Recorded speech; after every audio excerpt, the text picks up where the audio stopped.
सभी को नमस्कार बच्चों। आज हमारा इस चैप्टर का तीसरा दिन है, यानी तीसरी क्लास है और उम्मीद है कि आज ये चैप्टर हमारा खत्म हो जाएगा। तो चैप्टर चल रहा है बच्चों हमारा सत्ता की साझेदारी। इसके बारे में हमने जाना कि सत्ता की साझेदारी क्या होती है और हम पढ़ते पढ़ते अब पहुंच गए हैं कि सत्ता की साझेदारी जो है इसकी हमें आवश्यकता क्यों पड़ती है, क्या जरूरत है इसकी, सत्ता की साझेदारी की हमें आवश्यकता क्यों पड़ती है। तो बच्चों देखिए, अगर हमें देश में शासन व्यवस्था इस प्रकार से चलानी है कि किसी भी समुदाय, किसी भी व्यक्ति पर अपने आप में ऐसा महसूस ना हो उनको कि हमारे साथ कोई अन्याय हो रहा है, सरकार हमारी तरफ ध्यान नहीं दे रही है, तो इन सब तरह की बातों से बचने के लिए हमें सत्ता की साझेदारी जो चैप्टर है उसके हिसाब से सरकार चलाना जरूरी है, सत्ता को बांटना जरूरी है। लोकतंत्र कहता है कि भाई जो देश सत्ता को अपने हर नागरिक तक पहुंचाता है वही लोकतांत्रिक देश है, वही लोकतांत्रिक सरकार है। तो लोकतंत्र का मतलब ये होता है बच्चों कि जब जनता अपने शासक को चुनती है तो वही लोकतांत्रिक शासन व्यवस्था कहलाती है। अब इसी कड़ी में हम आगे पढ़ते हैं कि हमें सत्ता की साझेदारी की आवश्यकता क्या है, क्यों ऐसा विचार दिमाग में आया, वैज्ञानिक दिमाग में आया कि भाई हमें इस अवधारणा की आवश्यकता क्यों पड़ी। तो पहला जो उसमें हम बिंदु पढ़ेंगे वो है कि राजनीतिक व्यवस्था के स्थायित्व के लिए इस व्यवस्था में सामाजिक समूह के बीच टकराव कम हो जाता है।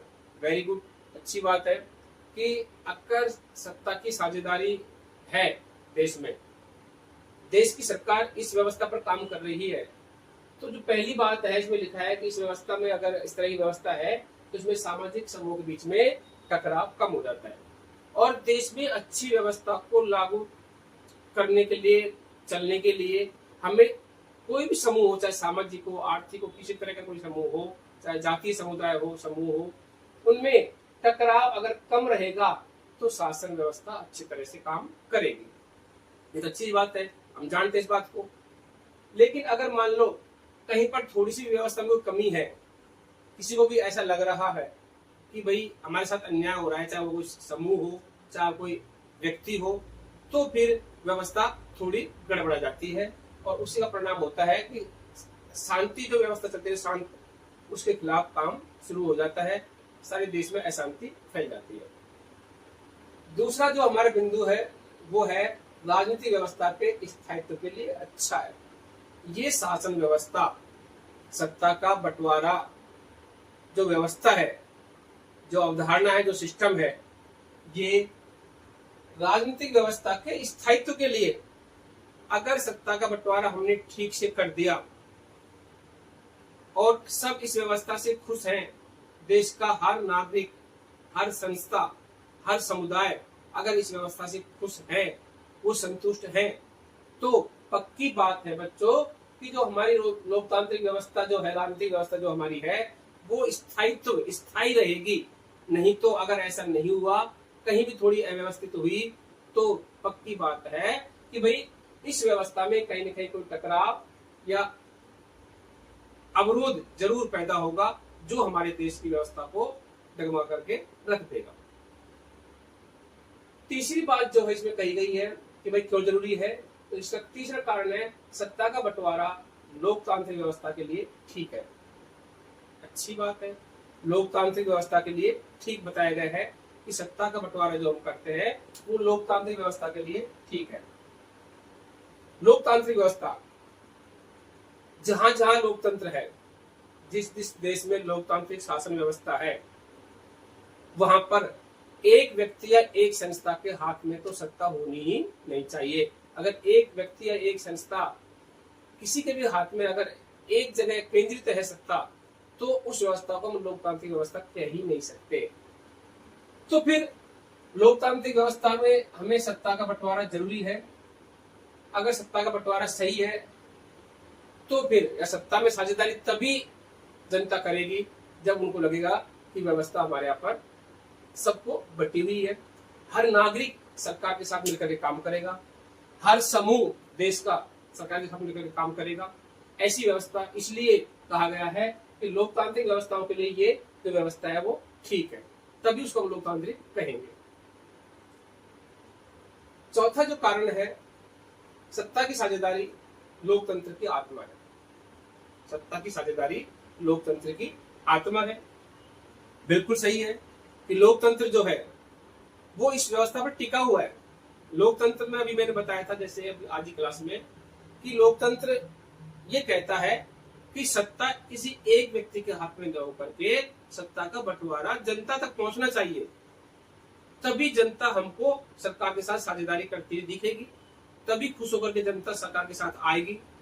अगर सरकार ठीक से बंटवारा नहीं करे, उनको अधिकार नहीं दे, किसी भी जाति समुदाय हो चाहे कोई व्यक्ति हो, अगर उनको ठीक से अधिकार नहीं मिलेंगे तो फिर जनता अपने आप को ऐसे समझेगी कि सरकार हमारे साथ अन्याय कर रही है, हमको कहीं न कहीं सरकार अकेला छोड़ रही है।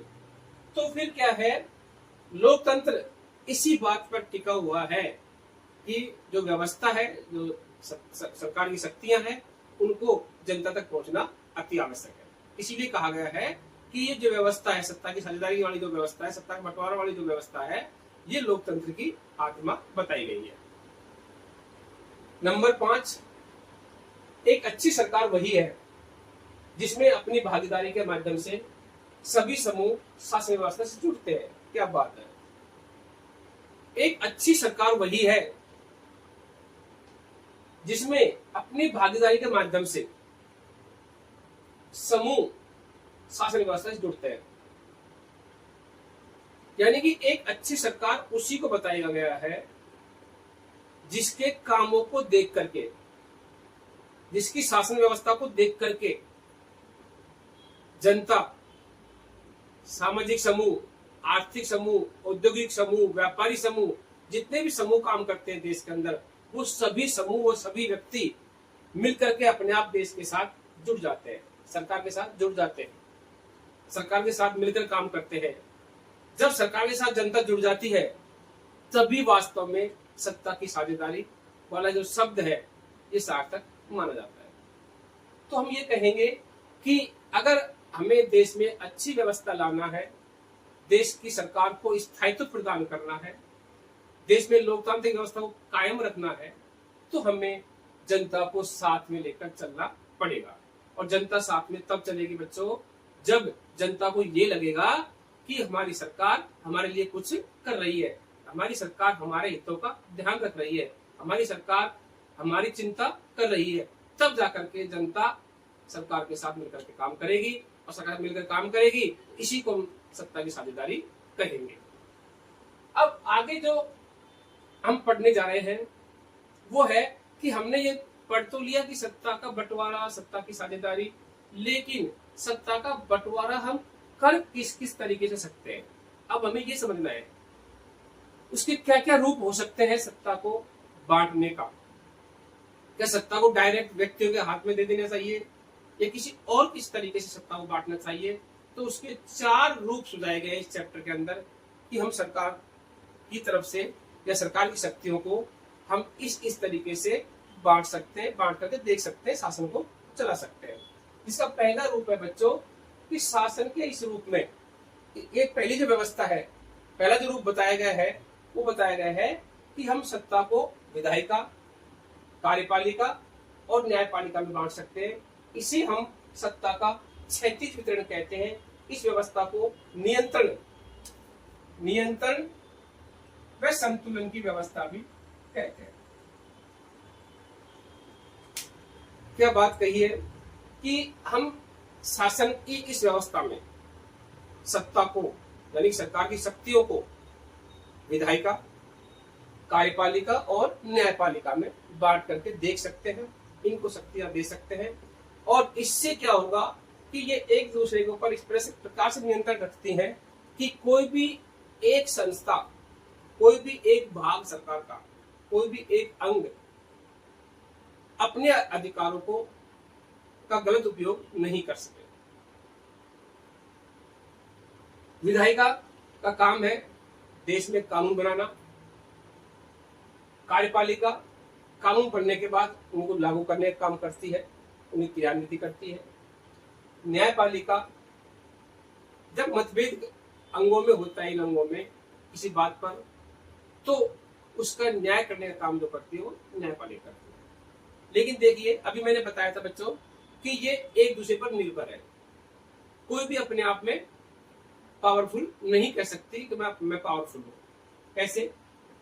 विधायिका जो कानून बनाती है, देश में कानून बनाने की जो एक संस्था है वो विधायिका या व्यवस्थापिका कह सकते हैं, व्यवस्थापिका भी कहते हैं इसको। तो ये जो संस्था है ये संविधान के अंडर में रहकर काम करेगी।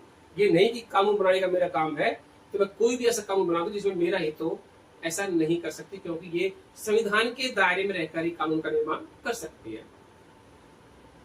कार्यपालिका, कार्यपालिका जो है न्यायपालिका का निर्माण करती है। कार्यपालिका न्यायपालिका का निर्माण करती है, लेकिन ये भी ये नहीं कि भाई सर्वे सर्वा है या इसके ऊपर है या इससे ज्यादा पावरफुल है, ऐसा नहीं कह सकते। देखिए न्यायपालिका जो है उसका निर्माण करती है, लेकिन ये न्यायपालिका ही जब इसके यहां किसी बात पर मतभेद होता है, कोई मामला फंसता है, तो यही न्यायपालिका उसकी अच्छाई और बुराई, गलत और सही का निर्णय करने वाली संस्था कहलाती है। तो फिर ये अपने आप कैसे पावरफुल मान सकते हैं? और न्यायपालिका इसलिए पावरफुल नहीं हो सकती अपने आप में क्योंकि इसका निर्माण कार्यपालिका करती है। तो बच्चों कहने का मतलब ये हुआ कि ये तीनों संस्थाएं जो है ये एक दूसरे पर निर्भर है। अब इसे हम जो कहेंगे सत्ता का बंटवारा किस प्रकार का कहेंगे? क्षैतिज। क्षैतिज मतलब इस तरीके से ये तीनों संस्थाएं बराबर रहकर काम करती हैं आपस में, कोई भी छोटी या बड़ी अपने आप को नहीं कह सकती, क्षैतिज रूप में बराबर रहकर काम करती है।